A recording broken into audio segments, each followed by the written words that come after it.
Hey, I don't know what happened. It's just like, I logged in on my iPad, so we should have better reception now. okay, cool. Yeah. All right. I don't know. My phone had too many. I think my phone had too many apps on it or something. Probably. All right. So you left junior for college. Now I was asking, so what did you do then? Did you get a job? Did you just, go try the different side gigs? What happened next after you left college? Oh wow! So if we go down the whole life story, it's crazy because what I actually ended up doing is I actually was married to someone else at that time, and the only reason that I had actually even went back to school was because she wanted me to become an attorney. So I was going there. I wasn't really following my passions, but when I heard that professor speak that to me, it actually helped me out tremendously. So what I ended up doing is I actually ended up going starting my own investment bank.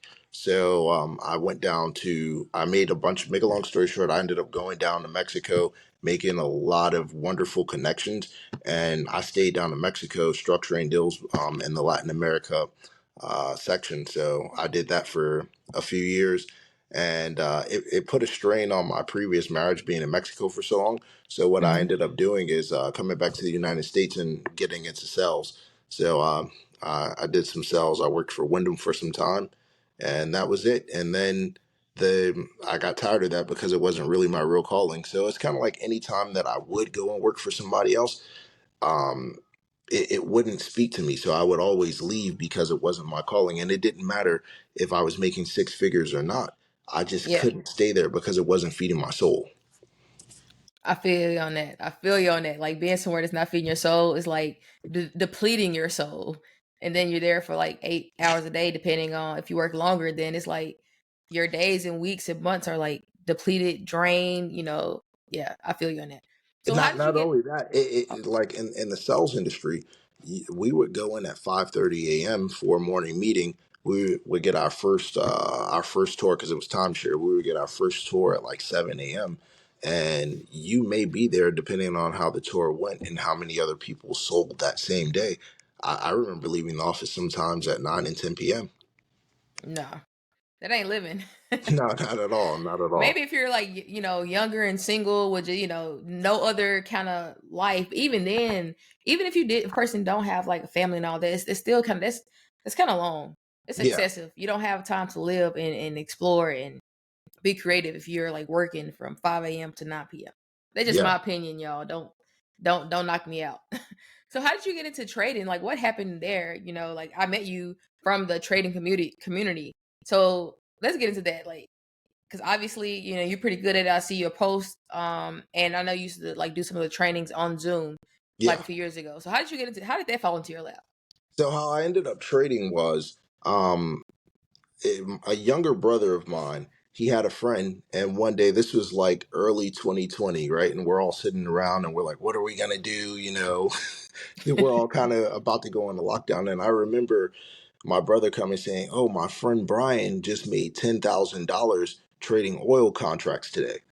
And I said, no, bro, it's impossible. Like an everyday average person, because I always desired, like, one of my biggest things and why I ended up starting that investment bank at first was I always wanted to be involved in something with Wall Street, right?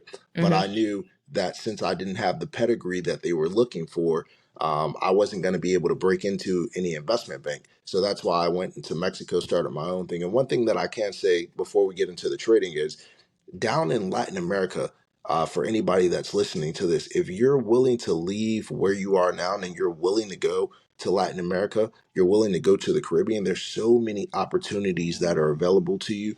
Over the next 10 to 15 years, Latin America is going to be one of the most booming and developing places with their economy. And they don't ask all of the same questions down there. They don't really care about what university you went to. They just want to know, A, can you do whatever job they're asking you to do? Um, if you don't, are you willing to learn? And are you a trustworthy person? Meaning, are you going to underpromise and overdeliver? That's all that it is to it.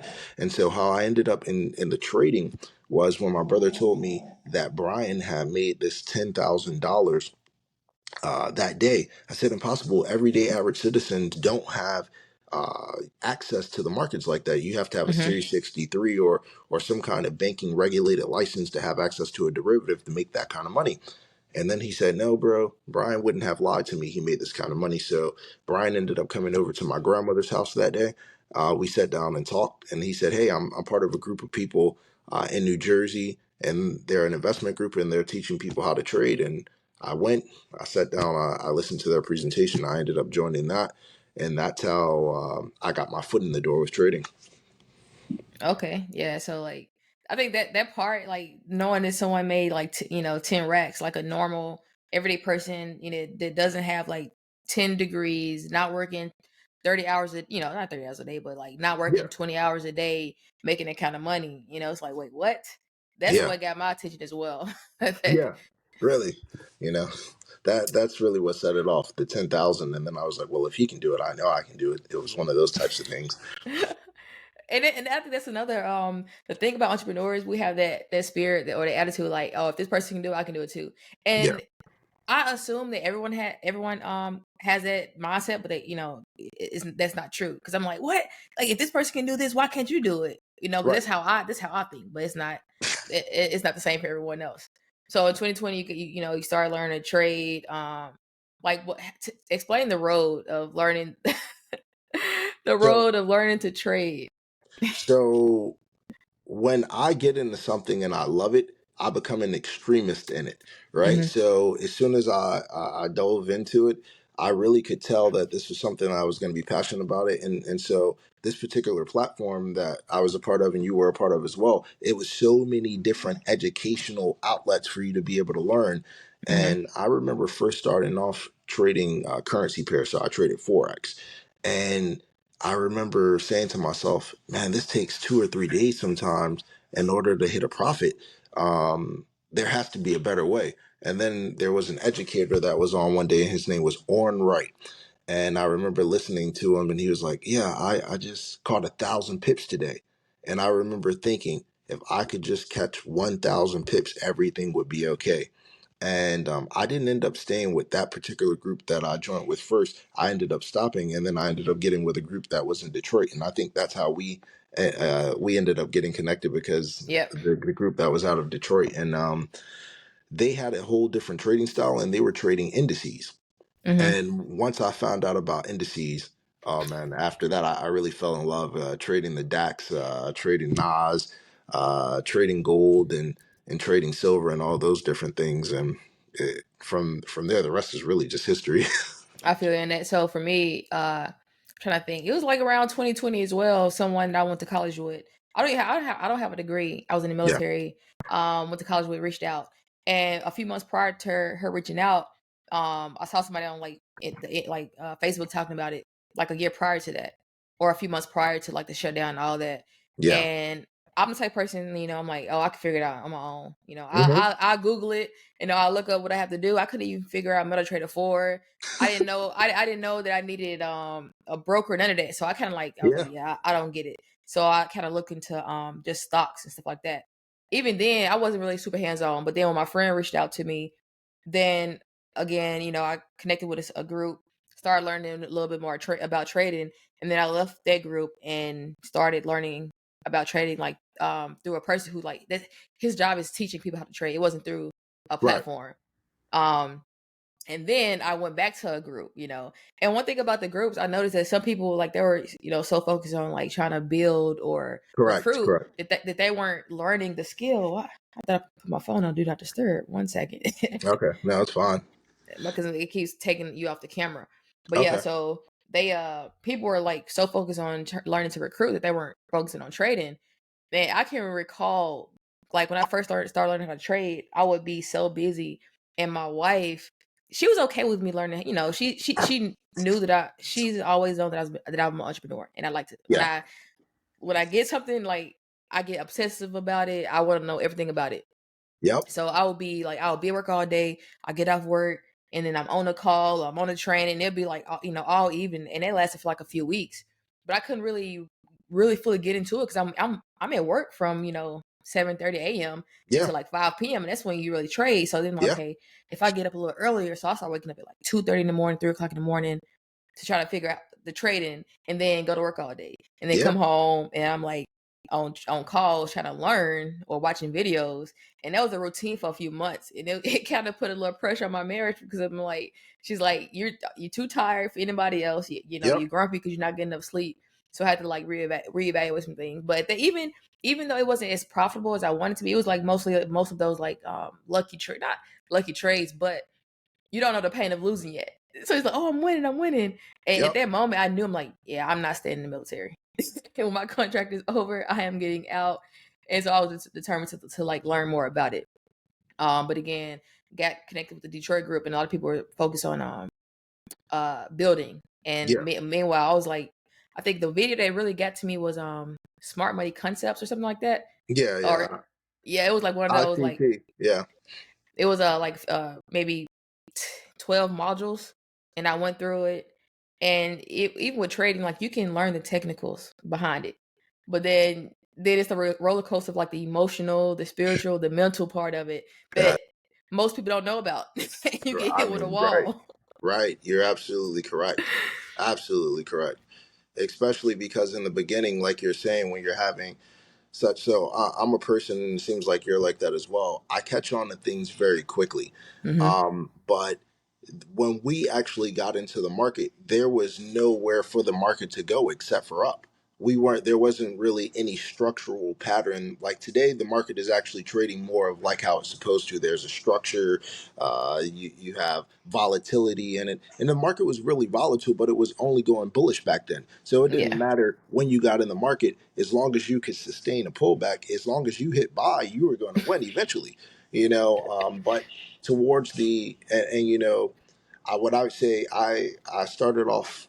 I got a couple of prop trading accounts. I did pretty well with those, but I didn't really have the discipline. That's what it was back then. I didn't have the discipline, and then because like what you're saying with the emotionality of it, instead of taking responsibility that you still have some education to go with, you're like, oh no, well, it's those prop firms. They have, such a tight thing. You can only lose 5% a day. And when I was with that platform, they told me, the maximum pullback was 10%. And so I never really learned proper risk management. And so you start making excuses, and things like that.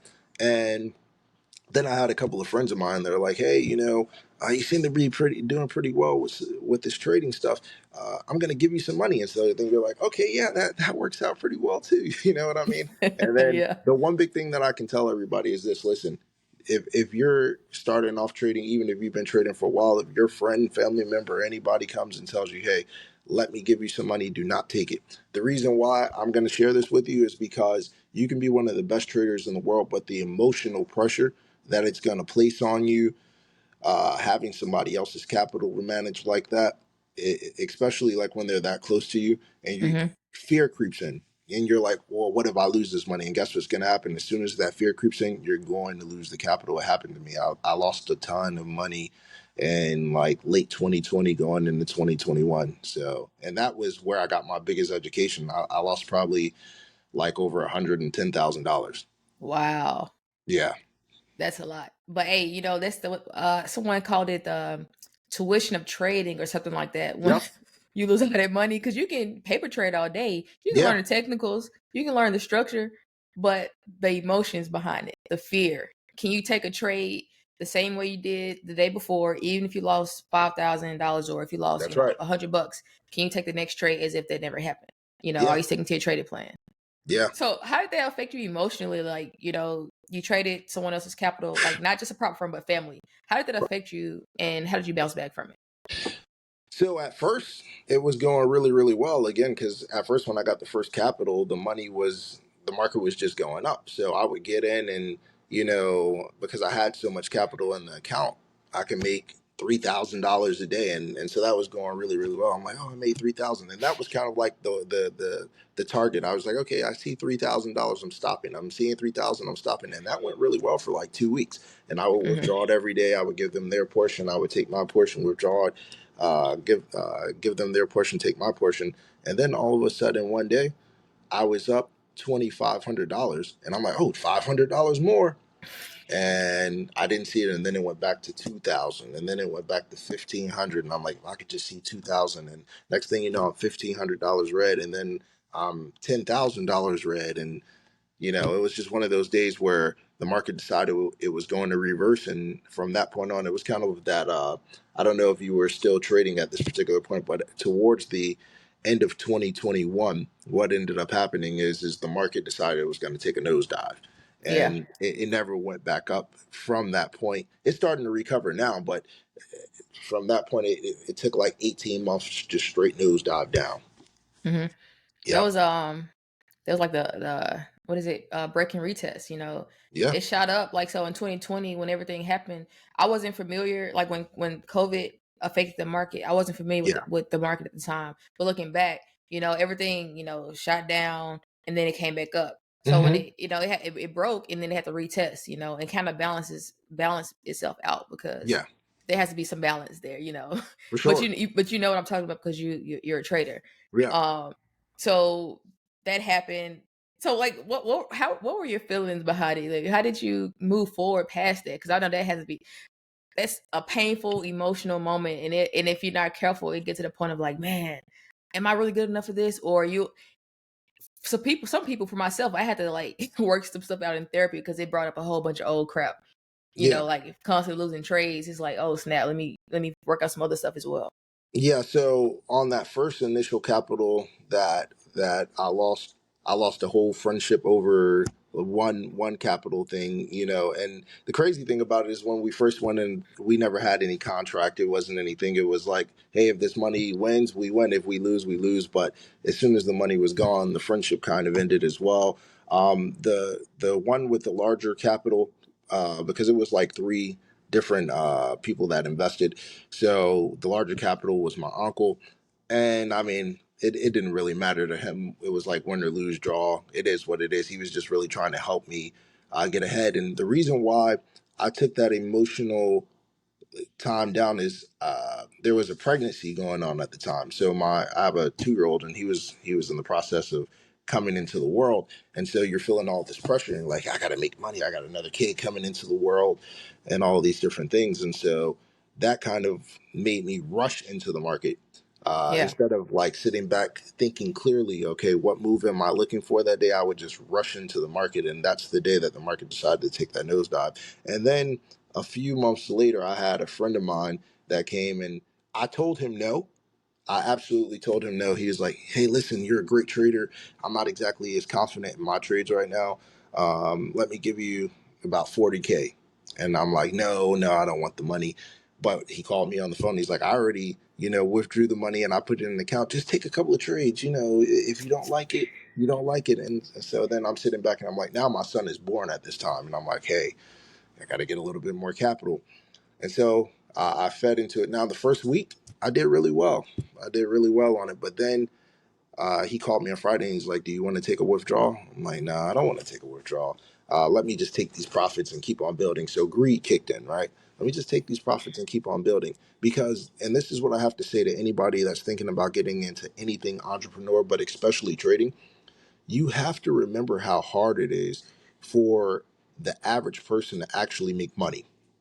What do I mean by that? Like, I have family members that are working at jobs and they work 8 hours to possibly make $120 a day, and some of them may be making more.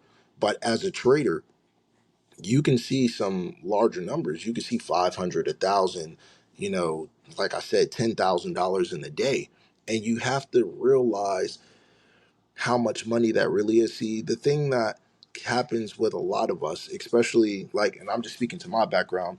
I grew up with my grandparents. My parents were around, but what happened is they were always working. So my grandparents picked me up from school, took me to different places, and it was always that when you're living with your grandparents and they're on a fixed income, when you get towards the end of the month, things change. You have to start eating peanut butter and jelly sandwiches with bananas on them, and that's your dessert. Or uh, your grandmother might take the last of the meat and put it into a pot and make a stew out of it or something like that, so you can stretch the food a little bit longer. And so, what ends up happening is when you're coming from that type of background, sometimes you're trying to trade your way out of all of your life problems in every single trade. and that's a mistake. Patience is the biggest thing that you have to have when you start trading, and you have to understand if you're willing. The average person is willing to put, two. If you speed it up, 2 years, anywhere between 2 years to 12 years into getting some kind of professional degree, right? And after they get that professional degree, they still have to go. All of that knowledge was theoretical. Now you have to go into the real world in whatever profession you're seeking, and you have to gain the experiential knowledge, right? So trading, I think sometimes, especially with the way that it was presented to us when we first came in, you can take this, you can flip accounts, you can do all kinds of things, and you just saw such fast money. You don't really realize that it's one of those skills. It's going to take you 3, 4, 5, or even more years to where you actually get a good footing. It's not the skill. See, the skill is the easy part. I always tell people this 100%. When you learn how to read a chart, the chart is the easiest thing to do. Right? Learning how to read the technicals, learning the fundamentals, the sentimental analysis. What the hardest part is, and you mentioned this in the beginning of the beginning of the podcast, was controlling your own emotions, dealing with your own human psychology, dealing with your own human spirituality. And that's the part that I would say everybody, you're not going to know what it is until you actually get in the market and you're trading on a live account with real money and you have real money at risk, and you're sitting there and you're looking at those candles go up and you're looking at them go down, and your heart starts beating, and you're like, am I going to win or am I going to lose? Yeah. What works for me, I noticed, like, they used to be me, but at this point, it's like closing it out and just trusting, the trading plan. If something, Yeah, if there's a signal showing that okay, the market is gonna go against me, like something else presents itself, that's different. But if yeah, nothing else presented itself, and to get to that point, I had to start. It's like if this was, what 300, not 300. This is like many years ago, back in the caveman days. yeah, You know, we see danger. We like, oh, your brain is like, oh, you're not safe. Get out of here. So now we're not running from a saber tooth tiger or anything like that. It's like no, we worried about bills, like simple stuff, just all mental right, mental stuff, and we are in no danger. So I had to calm myself down, like saying like I am safe, and I learned that simple statement from a different coach. She's like a spiritual type coach, but I am safe. I am that's safe. right, Because then you calm your body back down, your physiology back down. It's like I'm not even worried about like, oh, am I gonna win? Am I gonna lose? Like, why even put that pressure, emotional, pressure on myself, and then your hands getting all sweaty and clammy? Like, it's not even worth it. It's like, I am safe. I am safe. Come back that's down. right, It's to be a good trader. I realize is it's more than just trading. And we it and we just is, said it again: emotional, mental, spiritual. And I like when you said you try to trade your way out of all of your problems. And that's no. You're gonna be blowing accounts back to back to back to back. I went on fact, a long streak of losing trades like back in 2021. I was determined. I'm like, I'm gonna be a trader. I get out of the military in 2 years. I gotta figure this out now. So I was like forcing my way into trading, even if the signal wasn't there or over trading, it was just craziness, and it started to affect me mentally. And then again, I'm stuck at work all day, so I'm like looking at my phone trying to trade, and then the boss want me to do a job, and I'm annoyed with my boss. I'm like, man, I'm on a yeah, charge. I'm trying to figure out this trade. And yeah, it's a lot, but it gives you some freedom. And it even if a really person does. doesn't stick to the trading, everything that comes with it, the growth, the personal development growth, the stuff behind the scenes that you gain from trading is super beneficial. It's Super beneficial. absolutely, that's absolutely true. One of the biggest mistakes that I will say that people do though, and you, if you stop trading and you're listening to this podcast, please go. If you felt like you didn't get the proper education, please go out and get some proper education. But get back to the charts. The reason why I'm saying it is because it's one of the many things that will offer you freedom in the world, and it'll actually end up funding other things that you desire to do with yourself as well. But you got to get back into the charts because it's something to where as long as you're logical with it, and that's the number one thing, you got to cut out the emotions when you're trading. It's very hard. It's easier said than done. But if you can remain logical, and I'll give it to you this way, even if there's anywhere between 20 to 25 trading days in any calendar month, right, depending on whether it's 5 weeks or whether it's 4 weeks in that particular month, and let's just look at what an average person is making at their job now. The average person is making anywhere between 2,500 to about 6K a month, right, at a job. And so if you make $100 a day trading, just $100 on a 20-day trading month, that's an additional $2,000 that you're adding to your overall income. And you start off gradually like that, and then that 100 might grow into 200 a day or 300 a day, not unless you're doing like a funded trader, and it might be more substantial, but compounding your own account, and that's one of the big things that we have to always remain logical. $100 a day can actually change your life. Definitely. It really can. But it's a time to like you say, you get obsessive about trading. You get obsessive about things that you enjoy that's going to change your life. I'm sure you wasn't watching as much TV or like a lot of leisure time doing things that weren't going to be beneficial to you.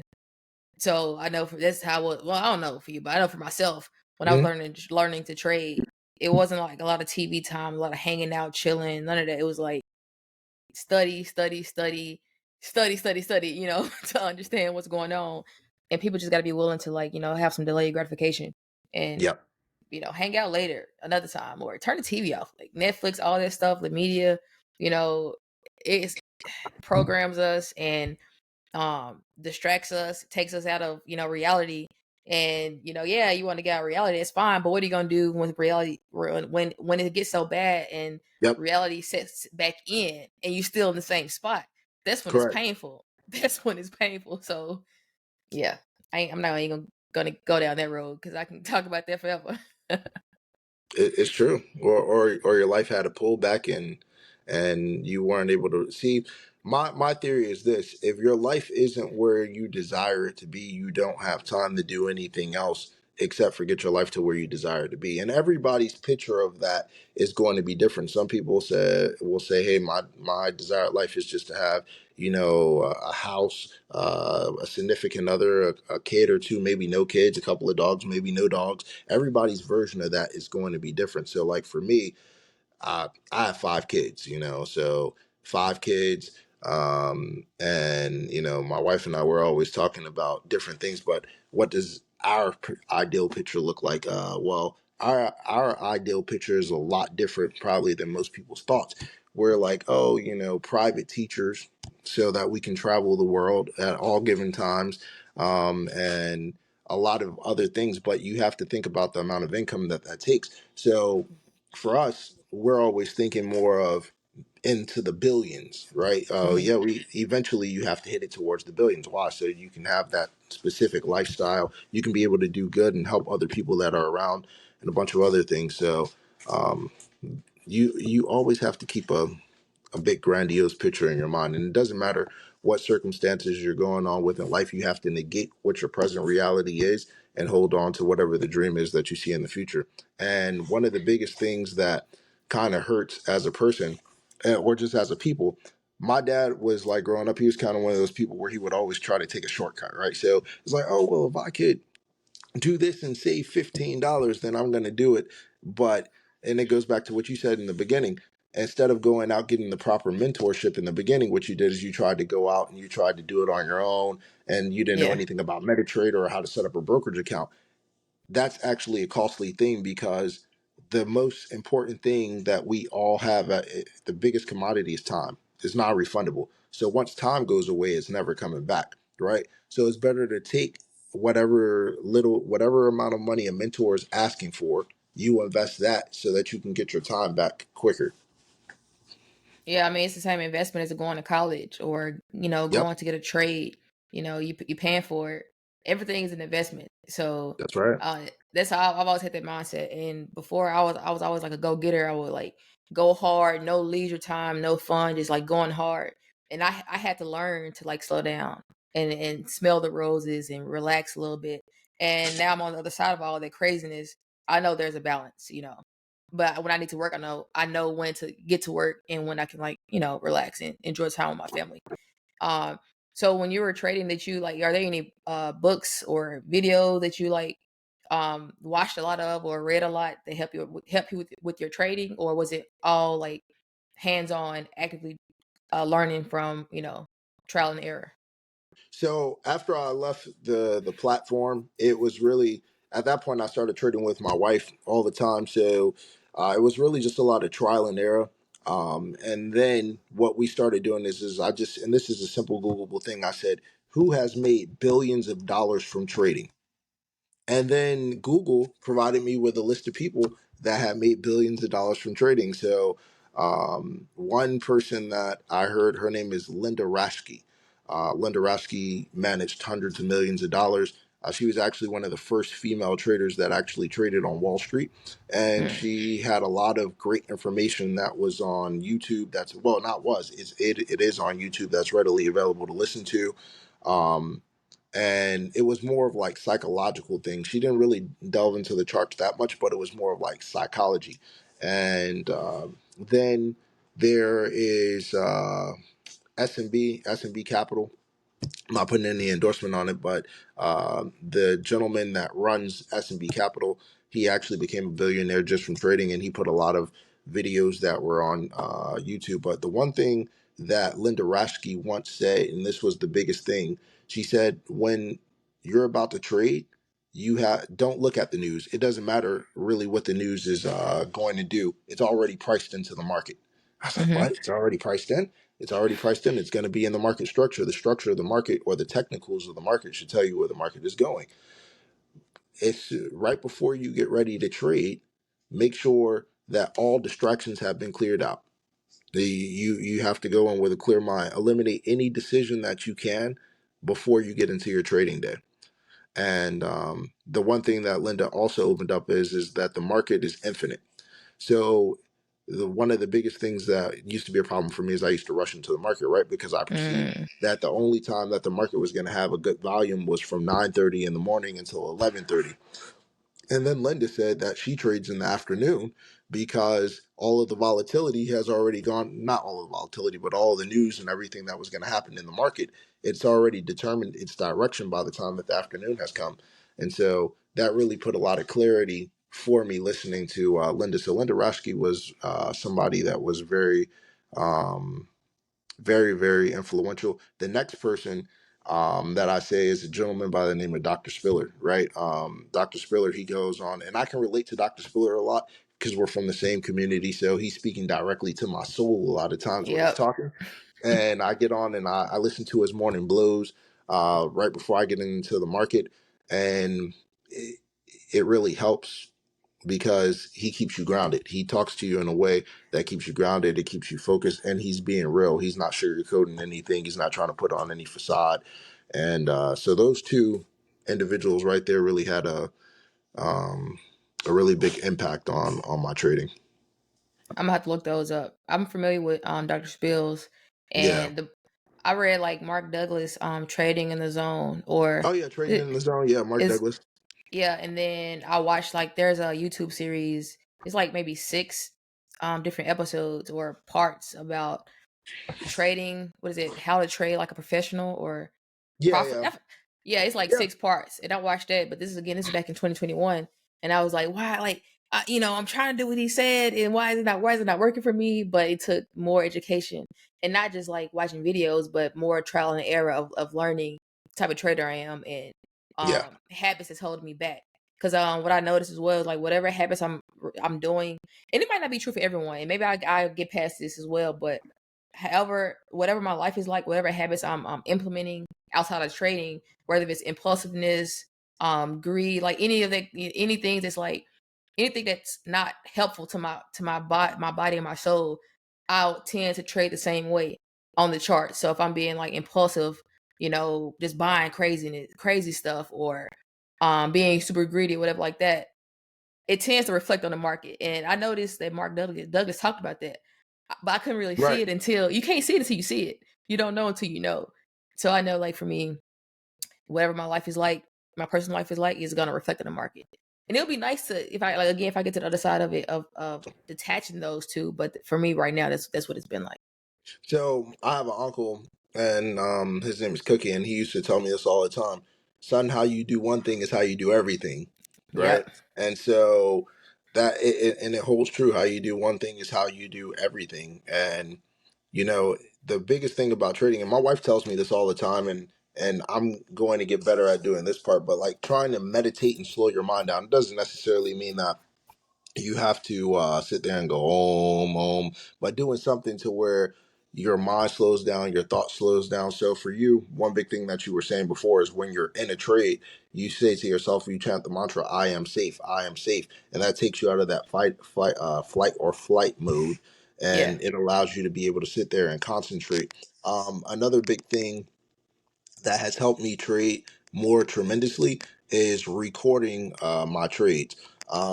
So I don't remember the gentleman's name right now, because you know how sometimes when you're right, it's right on the tip of your tongue, but it can't come out. But the Oh gentleman that yeah. runs S&B Capital, what he said is he said professional athletes record their practice sessions and they record their games, and they go back and they watch the game footage. And so if you're going to be a professional trader, you should have a game tape. So when you're in the market, you can sit back and you can say, oh, why did I enter here? What happened? Why did I exit? Oh, look, the market still continued to shoot up even after I exited. I got out a little bit too early. What was I feeling right there when I got in? Because, yeah, having the trading journal is one thing when you're writing down, but there's no visual to go along with it. This Hmm. digital trading journey or journal, it actually helps you out a lot, because especially if you watch it 30 minutes after you're done and you go back and you're like, oh yeah, this is why I entered, because you can still remember, and this is why I Hmm. exited. And you're watching it sitting there live, and guess what, now all of the emotions are out, now all of the adrenaline is out, and you're looking at everything a lot quicker and clearer, so it helps you be able to get in better the next time. Yeah. Okay. So you mentioned that you start trading with your wife. Does she trade as well now? Well, yeah, actually, it's funny. So I met my current wife through the platform. She was actually the first person that actually joined. So she was actually my first mentee. Fraternization. Okay. It wasn't fraternization back then. Back then, she was just my best friend, and then over time, things happened in life that brought us together like this. So, and it's really good because I don't have to explain a day at work to her, because she understands it. I mean, a lot of times she's sitting right next to me while I'm trading, because she's trading too. So, That's pretty cool. That's yeah, cool.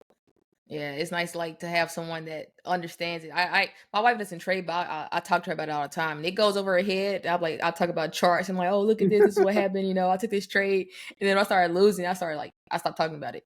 And yeah, then she wonder, like, dang, what's wrong with you? Like, how you do? Are you okay? And I'm over here disgruntled as hell because I done, emotionally traded and all. But I'm past that. But it was a wild ride. yeah. So do you currently teach trading at all, or do you just do your own trading on your So own? so I do trade myself every day. Sacred hours for me generally are from 9:30 until about 11:30. I hold those because the New York Bell, and I trade indices. This is why US based indices, specifically Nas. I'll trade the S&P 500 every once in a while. I haven't Mhm. touched the Dow Jones in so long, I can't say that I've traded it. But that's specifically it. So from 9:30 until 11, those are my sacred hours. Like today, if there's news that's coming out, like today and yesterday, there was news that came out at 8:30. So I started looking at the Mhm. charts a little bit more. But um, what was the question? Because I lost my train of thought. I was asking, do you teach trading as well, or do you just only trade?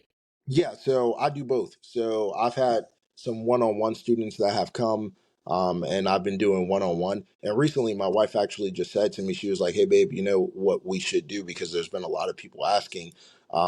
We should actually start a group, and we should actually start group trading again. Not necessarily trading where we're going in the charts together, but taking all of the experience and all of the knowledge that we've been able to compile over these last few years of Mhm. trading, and being able to help other people free themselves as well." It is absolutely freeing, especially like I know you talk about your background. You were raised by your grandparents for the most part because your parents worked a lot, and then Yeah. it was more a month. It was more a month at the end of the month than it was money. So I can Yep. relate to all that too. So I've been like, man, like this is freedom right here. Just takes time to learn it. You don't have to be slaving away for 12 hours a day unless you want to. But like, it's freeing, and you develop along the way. Like the journey, you're forced to grow. You're forced to develop, or you're gonna like kick trading to the side. Like there's no way you can be a profitable professional trader without developing like skills emotionally. Yeah, Absolutely. no, for sure. One of the biggest things that holds true to that is what happens in the charts are actually life. And so anybody that's listening to this that might be thinking about trading, charts are really just real life. The markets simulate real life because the markets are controlled by human behavior. I know there's a lot of technology that trades now, and a lot of people trading with EAs and Hmm. artificial intelligence and all the rest of that. But that's still, even that program there was based upon a human technology. And so you go into the grocery store buying a bag of oranges from Whole Foods, that affects the overall economy. Whether people believe it or not, those same fundamentals and those same technicals actually still why, because if we all stop going shopping at the grocery store today, that specific grocery store is going to lose some value, therefore the stock is going to drop. So reports that come out like consumer sentiment and everything, I was just asking my wife this the other day, because now when we look at the economic calendar, there's some folders that are showing up that are red, which means that it's going to present a lot of volatility in the market that used to be plain vanilla manila folders. And it's Hmm. like, well, why is this having an impact on the market now? Well, because now the market is more drawn based upon what's happening with the consumer, especially you have all these reports about inflation, what's going to happen with the US dollar, BRICS doing this, and, Hmm. Saudi Arabia doing that. It's very interesting. It's interesting, but the thing is, even with all that stuff going on, the market is the market. It's either going to go up or go down. That's right. Just up or down, buy or sell. That's it. That's That's why I it. appreciate it. And like some family members, like when everything was happening with when the stocks started to crash. Was it the stocks? Something happened maybe a year and a half ago. I can't remember Yeah, what it so was. one of the big things that was happening at that time is there is a hedge fund that's over in China.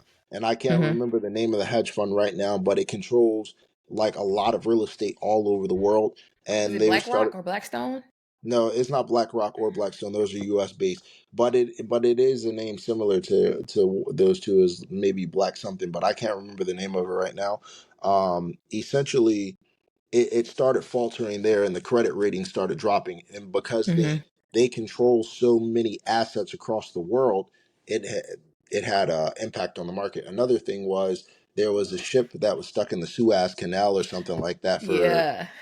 like 6 or 7 days, and all that. And what I really find to be true about the market is none of that really has an impact on the market. They're really, you know, what's a better word that I can use? They're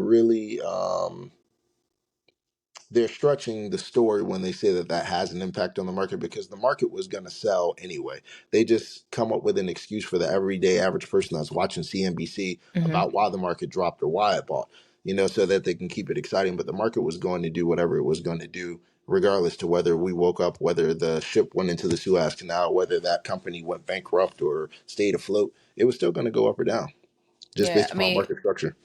if anything, it might be some market manipulation, like spikes. But it was Mhm. gonna go. It was going to happen. It was gonna go back to that price point regardless. It just happened quicker than you expected. You couldn't get out or couldn't get in. So yeah, Yeah, but it's super interesting, and it's always nice to talk to other people who are actively trading and like do it full time, because yeah, like the conversations are different. yeah, It's yeah. different.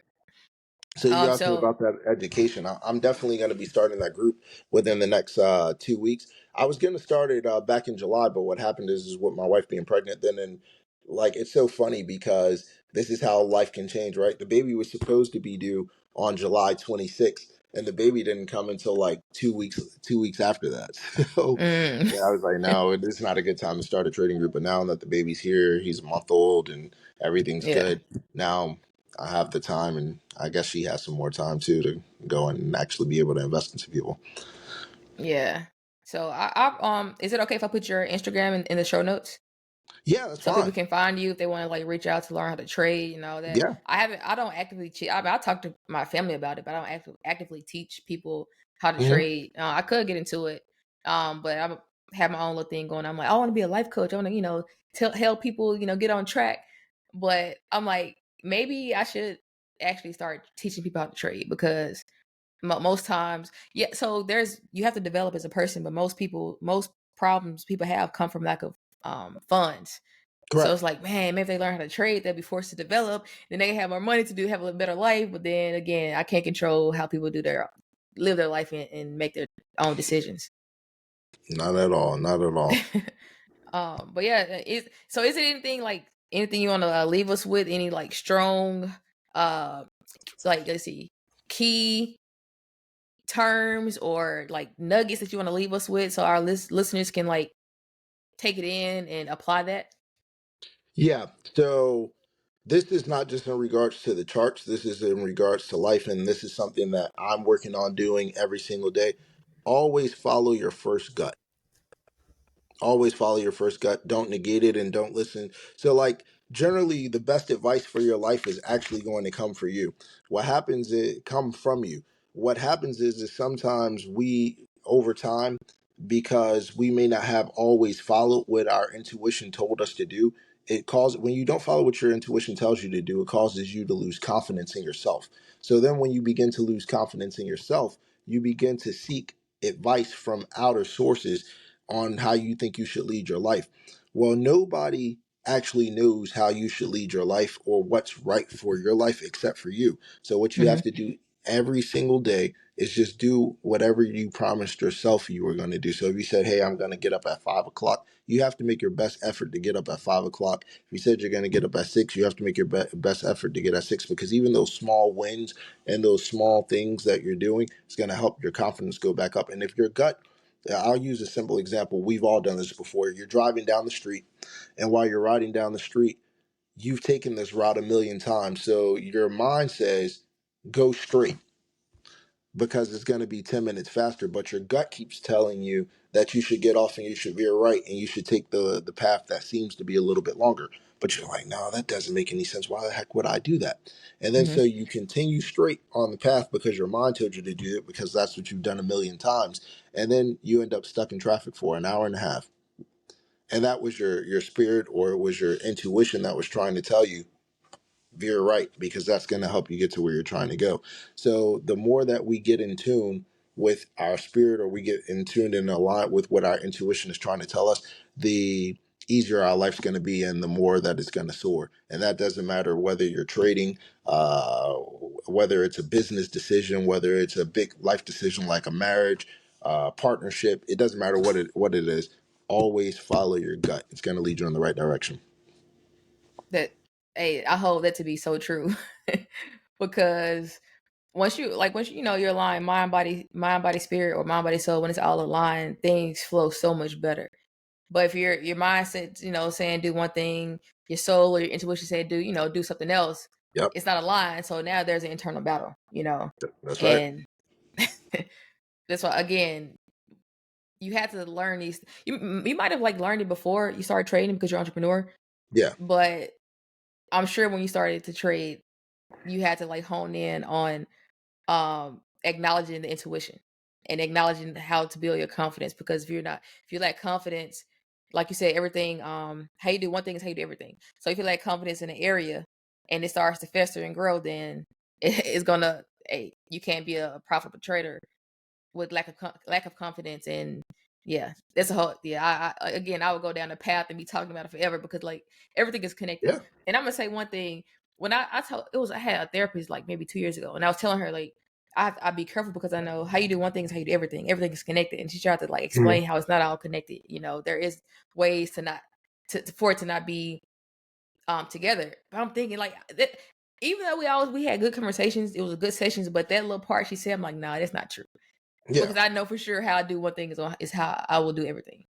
For sure, 100%. And that goes back to exactly what I was saying, that nobody can really tell you how your life is supposed to go. Like we require outlets sometimes so we can talk to people, but at the end of the day, it's just like what you were saying. You believe that everything is interconnected. She was like, no, there's no, and everything's not, because a lot of times what I've noticed, and this is one thing, when a person is too overly intellectual, they sometimes have lost contact with what their soul, their spirit, their consciousness is trying to guide them to do.